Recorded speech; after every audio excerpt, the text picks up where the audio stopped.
Bonjour à tous, je m'appelle Aurélie. Mon travail consiste à vous accompagner dans l'évolution de votre carrière.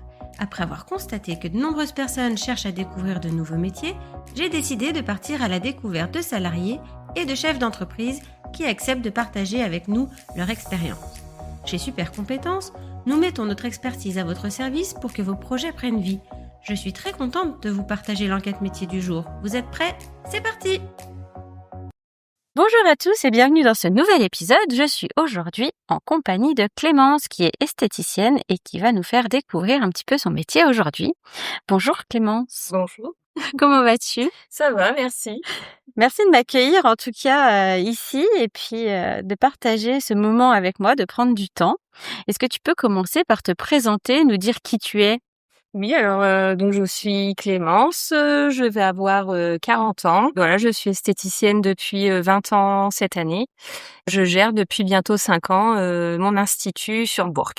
Ok. Tu peux nous partager un peu ton parcours ? Qu'est-ce qui t'a amené à faire ce métier-là ? Alors je crois que j'ai toujours voulu être esthéticienne. Déjà au collège, c'était une voie dans laquelle j'avais envie de partir, un métier qui m'intéressait. J'ai des parents d'une génération où le bac était important. Donc on a décidé que j'aille au moins jusqu'au bac.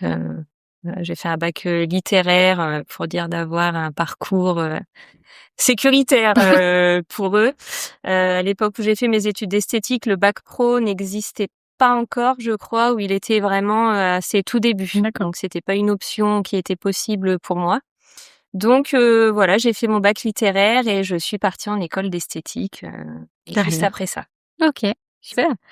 Et donc, pour entrer dans le vif du sujet, Oui. c'est quoi le métier d'esthéticienne ? C'est quoi ta mission ? Alors, le métier d'esthéticienne regroupe beaucoup de choses, principalement les épilations, mais heureusement on ne fait pas que ça. On fait tout ce qui est travail sur la peau en règle générale, donc au niveau du visage, au niveau du corps.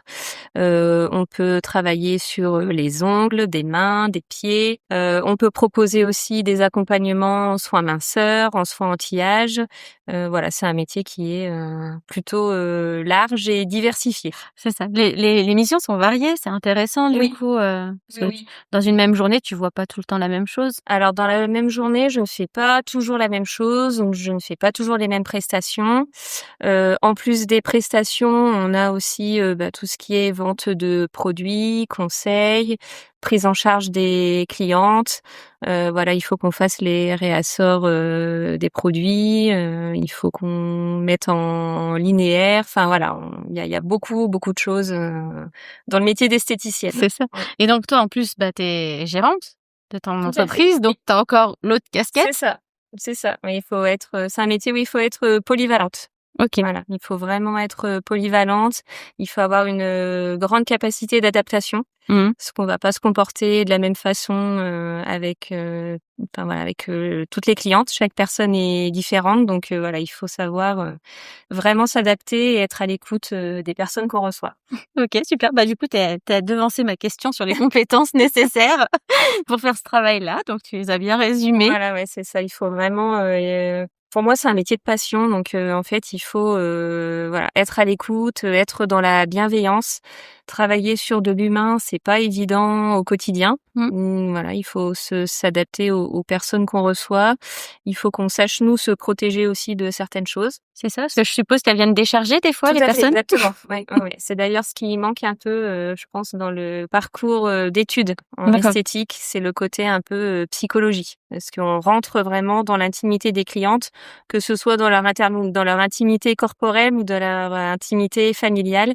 Donc voilà, parfois on vit des choses à travers les clientes qui sont plus ou moins faciles. D'accord. Donc oui, il faut effectivement beaucoup de compétences, de la bienveillance, être à l'écoute, capacité d'adaptation, ça je crois que c'est vraiment je pense que pour moi c'est vraiment le principal, savoir s'adapter aux gens, à leurs demandes et voilà. D'accord. Et donc tu travailles seule ou t'as des employés ? Alors moi j'ai fait le choix de travailler toute seule. Ok. Voilà, c'est un vrai choix. Et maintenant, là, ça va faire 5 ans que je travaille toute seule, donc c'est vrai que j'ai mes habitudes. C'est compliqué pour moi de déléguer. Moi, D'accord. je suis beaucoup dans le contrôle, donc voilà. le matin, j'arrive, je prépare toute ma journée. Mes cabines sont prêtes à l'avance. D'une certaine façon, voilà, Oui. Et puis, je pense que je suis pas spécialement faite ni pour former quelqu'un. En apprentissage, voilà, il faut avoir le temps, il faut avoir les capacités pour le faire. Moi, pour l'instant, je me sens pas, voilà, je me sens pas capable de faire ça. Et voilà, pour le moment, ça tourne bien. Ça tourne bien. Mais c'est un métier où on pourrait envisager de déléguer et d'avoir des employés. Ah oui, c'est un métier où j'ai travaillé dans des instituts, petites ou grosses équipes avec un gérant ou une gérante, une responsable d'institut et les esthéticiennes après qui travaillent. Donc oui, c'est fortement possible de travailler avec quelqu'un, bien D'accord. sûr. Et concernant les horaires, du coup, vu que tu es toute seule, tu couvres des amplitudes larges? Les amplitudes sont assez larges. Pour résumer, je travaille de 9h à 19h avec, je prends quand même 1 heure de coupure le midi. Mais oui, c'est un métier où par contre, voilà, on travaille tous les samedis. On peut travailler. Alors le matin, on commence pas trop tôt. C'est rare d'avoir un commerce qui ouvre avant 9h. Mais par contre, oui, au moins jusqu'à 19h le soir, pour que les personnes qui sortent du travail aient le temps de venir faire leurs soins ou leurs épilations. Laisser un créneau le soir, quoi. Ouais, c'est important. Ok. Et le samedi, parce qu'il y a des gens qui ne travaillent pas le samedi Voilà. et qui prennent le temps le samedi. Tout à fait. Ok. Mais du coup, tu peux aussi t'adapter, vu que tu es seule, tu peux aussi t'adapter ou tu as vraiment des horaires d'ouverture que tu respectes? Alors, j'ai des horaires qui sont variables. D'accord. J'essaye de respecter la trame horaire voilà, qui est indiquée notamment sur mon site internet. Mais en cas d'annulation, voilà, je peux arriver plus tard ou je peux partir plus tôt. J'essaie de m'adapter. Tu t'adaptes. Voilà. Ok. Quels sont les débouchés dans la profession? Est-ce qu'il y a un fort besoin d'esthéticiennes, tu sais? Alors, je crois que maintenant, il y a plus d'esthéticiennes qui sortent d'école que de postes D'accord. disponibles. Ouais. C'est un métier qui attire beaucoup. Parfois avec des fausses idées sur le métier. Je pense que les jeunes filles maintenant qui sortent d'école sont pas toujours bien préparées à ce qui les attend sur le terrain. Donc il y a quand même parfois beaucoup de déception en fait quand elles découvrent vraiment le métier. Et oui, il y a de moins en moins d'embauches possibles. Ok. Mais il y en a peut-être qui se disent, peut-être je me trompe, hein, mais oh je vais faire ça, puis après je le ferai en complément. Enfin, pas en complément, mais je vais le faire depuis chez moi ou à Voilà, c'est domicile. ça. Ou Je pense qu'il y a de plus en plus de personnes qui s'installent chez elles, qui travaillent à leur domicile, déclarées ou pas. Pas toujours. Nous, c'est un petit peu là le problème du métier, c'est que il y a des domaines de l'esthétique qui sont ouverts à tout le monde, avec ou sans diplôme. D'accord. Des formations, en tout cas, qui peuvent être disponibles avec ou sans diplôme d'esthétique. Ça, c'est un peu compliqué à gérer. Mais je pense que maintenant, beaucoup d'esthéticiennes, en fait, qui ne trouvent pas à être embauchées dans des instituts, s'installent à leur compte. Voilà, avec le lot de complications aussi. Qui va avec, hein. C'est ça. Ok. Concernant l'évolution de carrière, donc on peut faire comme toi, démarrer esthéticienne et puis après prendre son institut. Oui, tout C'est à ça? fait. Oui. Il y a des conditions particulières? Alors les conditions pour pouvoir s'installer à son compte, j'ai envie de dire, il y en a pas vraiment. Une personne diplômée donc peut ouvrir son institut, travailler en cabine. Ok. Une personne qui ne serait pas diplômée de l'esthétique peut ouvrir un institut, mais dans l'obligation d'embaucher des personnes diplômées. Ok. Voilà. Donc la seule condition, c'est pour travailler en cabine, donc sur les clients, on doit avoir un diplôme d'esthétique. D'accord. Mais c'est pas comme en coiffure, il n'y a pas de diplôme obligatoire pour ouvrir un salon. Ok. Voilà. Et donc le parcours pour obtenir ce diplôme, c'est un CAP, un bac pro? Alors maintenant, il existe plusieurs diplômes. Alors il y en a certains, je ne sais pas si les diplômes existent encore, mais oui, je crois que maintenant on a la possibilité de faire le bac pro, CAP esthétique, BTS esthétique. Et il a existé le brevet professionnel, mais À savoir. Je me demande s'il a pas été remplacé par le bac pro. Ok. Et voilà, j'ai pas eu un parcours très typique dans le domaine de. Enfin voilà. Oui, pour puis de faire toute façon, les études évoluent au fur et C'est à ça. mesure, donc Ouais, tout à fait. Mais en règle générale, alors moi je vois beaucoup de jeunes filles maintenant qui font le bac, en fait, qui sortent du collège et qui partent en bac pro. Et en fait, sur leur première année de bac pro, elles passent leur CAP. ok, Voilà, comme ça, elles valident déjà au dès la moins ça. première ou deuxième année, je sais plus exactement, mais première ou deuxième année de bac pro, en fait, elles passent leur CAP. Ça leur valide déjà un diplôme qui leur permet de travailler même l'été, si Ok. elles veulent, dans un institut, d'être rémunérées. Voilà, Parce que pour dès ça. lors qu'on a le CAP, c'est bon, on peut travailler Oui. en cabine. Tout à fait. Ok. Et l'intérêt d'avoir les diplômes plus hauts, alors? Alors le CAP se limite, comme moi à mon époque, se limitait aux épilations et aux soins du visage. On D'accord. n'abordait pas du tout les soins corps. Donc l'avantage quand on fait des diplômes au-dessus, c'est que voilà.